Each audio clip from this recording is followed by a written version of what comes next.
Marco, first of all, we'll start with injuries. Fabian Delph, how's he? Possible, not in conditions to the match, tomorrow's match. Still big doubt, but possible not being in conditions. Like you know, Bernard in the same situation. Start working with the team. Possible next week we'll have good news about him, but for the tomorrow's match as well in the same situation. Cenk Tosun as well, how's he? Cenk Tosun is okay. It's okay. And Gbamin, is it still looking like New Year before he'll be available to you again?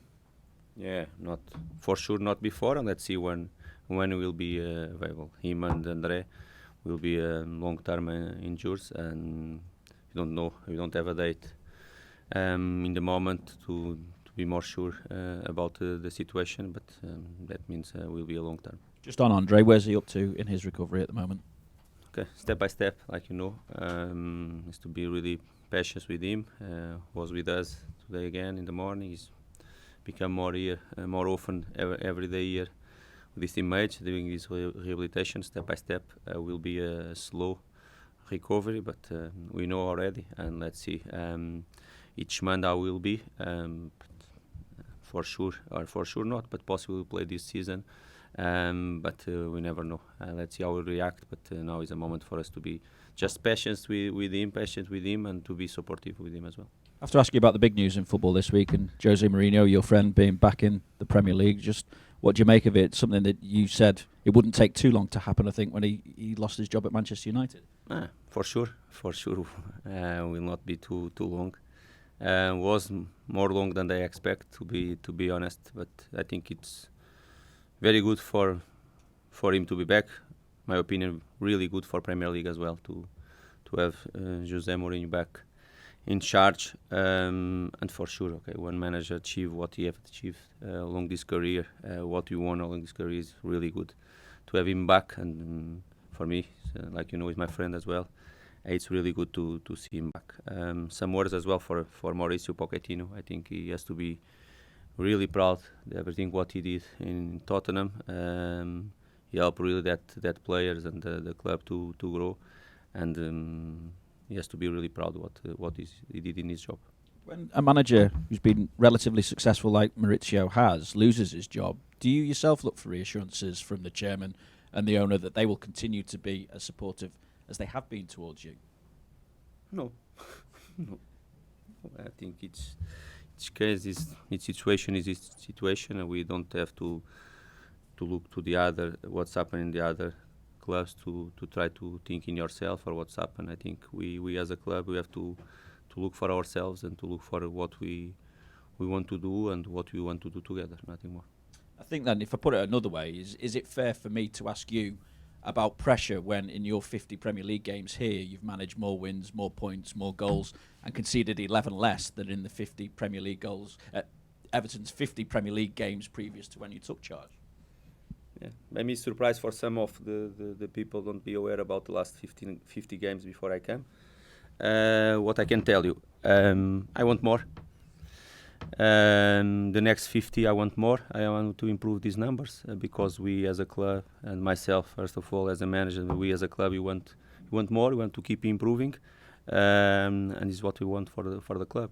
About pressure, I answered to you the last few weeks because it's one answer you are asking me since the first day I arrived in the club, and for sure it will be until the end.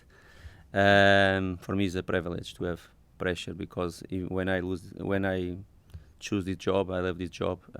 Just with pressure behind, we can do, because pressure means we want to win, and is everything what I want in my career. It's just one defeat in the last 5 in all competitions now. All of that against Premier League opposition as well. Do you feel then it's almost like a turning point in the season for you? And you remember what is the lose? You remember what is the game? It was the game against Brighton. How we lost the game? Yeah, the VAR. Okay. It's good to remember as well, because possibly we are talking here about 4 wins and one draw. But okay, it's what it is. And the most important thing for me, we reacted well after that game as well. Yeah, but it's true. We reacted really, really strong after the international break when you start playing against West Ham. because we came from a bad period for us and we react well. And what I expect, and you are working to achieve that, is to do again the same after this break. Okay, we achieve an important win for us last away game, our first win away as well. Gives us the confidence we need, because wins gives always the confidence. Even if you know what you are doing, and the players they know as well, it's always important to get the results to boost the confidence and all these things. And of course now you are looking for a busy period. We'll start tomorrow with against Norwich, and we have to be really confident, believe in ourselves, respecting the opponents like always, but with big commitment, big ambition to achieve the results we want to grow in the position at the table. Obviously you had that meeting which Mike Riley attended and spoke about VAR. Were you happy with what came out of that, and what points were you able to make to him about it? Okay, like you know, everything what we spoke there inside is not to come here and to speak and to talk to you. Of course, not just myself, we gave our opinion, what is our feelings as well. They spoke about the situation, or what we want, all of us, is to protect first Premier League, the football. What the fans they like to enjoy is football there. Don't be confused to everyone, because all of us, you want VAR in football to help the referees and not to do nothing more. And was clear in that meeting our opinion as the Everton Football Club, and they know, and what they said to me as well was clear to me. Did you get an apology about that decision at Brighton? It's not the most important thing. Not the most important thing. Was really strange what's happened in that game, but now we cannot change nothing more, because unfortunately for us we lost 3 points and were in our hands. We did a big effort to win that game, but talking about that moment again or whatever, I think all of everyone in watch Premier League and see the games. They know what's happened in that game. Was really, really strange, but is what it is. I prefer to look for that moment like a mistake, like some moments I can make as well, my players, and to keep working hard for the next games we'll have. Nothing changed that result, and unfortunately for us, nothing will change that result. Yeah, but you and your players apologise for mistakes, don't you? Okay, but when you look for your mistakes and you can learn from that and don't do again in the future, is what we want, and I hope nothing happened in that way again against us. Just on Moise Kean, obviously there's been various opinions voiced in the past week or so as to what he should do, from his father, from Roberto Mancini. Roberto Mancini saying he hopes he can find a club that lets him play. What's your response to that? No, I will not respond for sure. Roberto is the manager of national team. He knows, like I know, what Moise needs, because he already spoke many moments about Moise as well. And Moise has all the support here. He don't need to find nothing more in his career. We bought him. We really believe on him. He has all the support from myself, from the club, from the teammates, to keep adapting to the Premier League. And is his present and is his future, this house.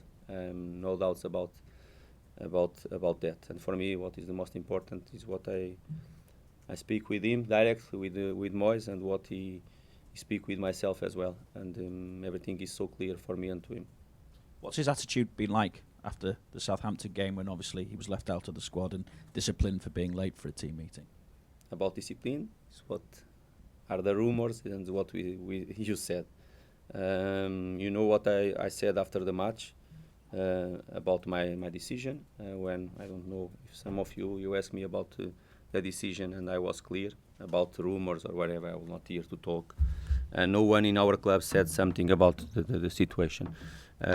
His attitude, like you know, after Southampton match, not just him, many players, they went to the national team. Just returned yesterday, Moise and Richards and Mina as well, and they did recover yesterday. Today, full session with the team. But I can speak to you about what he did before that, and what he did, working really hard. He wants to play in our team. He's working hard. I gave you the example after the Brighton game. Was a game where he didn't play. He was in the bench. He didn't play. Sunday morning was here to work with his teammates in our session, and he worked really hard. give me the answer I need in that moment. Is what I want from him, and is what he's doing, to be fair with him as well. Is it purely adapting then, or is it something else that's just holding him back from getting that extra game time? Yes, of course he wants to play more, like all the players we have, but we have to look for him, and we have to look for all the games we already played, how many games he played as well. Yes, he has some starting 11 players in Premier League. He has some in Carabao Cup as well. I think 2 or 3 starting 11 players in Carabao. Premier League as well. You are not talking about one player didn't play at all. And you have many examples in Premier League. Players with more experience than him come to Premier League and didn't play. I think we have an example not really far. An example like Fabinho, one player more experienced than him, big amount. They bought him. First 6-7 months didn't play at all. Most of the games was on the stand as well. I think it's not the only example. I can give you more and more. But the most important thing for us is to look for Moise, keep teaching him, for him to adapt as fast as he can. You are talking about talent with quality, and he has all the support for myself, my staff, everyone in the club, and he's working hard to play because it's what he wants. Scoring twice for the under-21s as well might do him some good. Yes, really good, and maybe for some of you as well, score playing in the right wing. Maybe it's more one new for you. Some of you need, because many times some people is talking about some things they don't know really what the player is doing. Score twice, playing in the right wing. More when he goes to the national team, almost all the games he plays the right wing as well. And it's good always when a player like him, all the other wingers and strikers we have, when they play and they score, is always important, and really important to him to score 2 goals for the under-21 national team. Because he scored, does that bring an extra temptation to start him against Norwich? Or never know. The 11, we'll see tomorrow what will be the 11. But he's a player will be in the squad list. I can give this information to you. Just with the games you've got coming up as well, obviously Leicester away, Liverpool away, Chelsea home, United away, all before that cup quarter-final with Leicester. Does that make this, again, must win? One more must win, and you like the word, no problem for us. One more must win. I believe my colleague is talking the same as a manager, Norwich manager. Will be a must-win game to them. But for us, okay, no problem. We can talk again. Must-win game for us. Playing home, we don't look for the table at all. For ourselves and for the position, our opponent, we don't want to look for the table. We know some good results they achieve and why they achieved, and we know some not good results why they didn't achieve as well. It's up to us to analyze why and try to take some advantage for us. Their weakness, to be strong in their strengths as well. Look for ourselves again, playing at home. Normally we are really strong playing at home. It's important to support our fans, and we have to show the same we were showing the last few games, with a lot of problems we have. Big number of injuries, problems, something happened not normal with our team. You are reacting, and you are reacting strong is the most important thing for us. And again, tomorrow must-win game. Have to go to be 100% commitment again, big ambition. Support our fans will be important, and of course, after enjoy. Of course, our aim is to take the 3 points, respecting really Norwich and their quality as well. Just finally then from me, does Tom typify that reaction in adversity? He's really stepped up? Definitely. Not just Tom, but Tom is a good example. But not just Tom. I can tell you as well, because I said our players this morning. The players are coming from the bench. They are having a good impact on the matches as well. Last game was a good example. Alex and Dominic. The previous game with Cenk Tosun as well. What Tom get this chance and he's doing really well. He's enjoying. He's helping the team, because that all of them, they are important. Like you don't have a big number. Our squad is not in a big number as well, with all these injuries, and we have until now. It's really short, but we are here to fight and always play to the shirt and with a big commitment. And I agree with you. Tom is a very good example. Hi Marco. Hi. Where is the biggest threat from Norwich? We know that they haven't won for, I think it's 7 games, but they have beaten Manchester City, for example. Yes, and not just Manchester City. I think, of course, was the biggest result for them this season, but was not just that game. They have called it okay. They have one clear idea. For me, it's clear. Of course, the same manager. They achieve bigger results last season, and the idea is clear. What they try to do, the way they try to play. They come here for sure to play in the same way. One team has the quality and try to play from the back with the quality, with the clear idea, with the two wingers in a good moment as well, not just Hernandez, but the right winger as well. They are very good players, and of course with the striker in always ready to score goals as well. It's up to us to start to command the game in the way we want. Without the ball, to be really aggressive and in a good shape every single moment, and after to start to create the problems you want to create to them, to disorganize them, because for sure they try to come here with a good defensive organization to try to create problems to us. It's up to us to create the chance we need to win the game, but always without the ball, being aggressive with a good pressure, because they have the quality in the way they play to create problems as well. Okay. Okay. Yep. Thank you.